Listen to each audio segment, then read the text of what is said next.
ევროპის სახლში არასამთავრობო ორგანიზაციის ხიდი პოლონეთთან პრეზენტაცია შედგა. ორგანიზაციის მიზანი საქართველოსა და პოლონეთს შორის კულტურული და სამეცნიერო ურთიერთობის გაღრმავებაა. დამფუძნებელთა განცხადებით, ქართული და პოლონური კულტურის დღეების ჩატარება უკვე დაგეგმილია.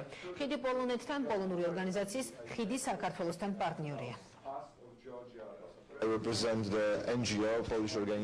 მე წარმოვადგენ პოლონურ არასამთავრობო ორგანიზაციას ხიდი საქართველოსთან. ეს პატარა, მაგრამ მზარდი ორგანიზაციაა, რომელიც პოლონეთში 3 წლის წინ დაარსდა.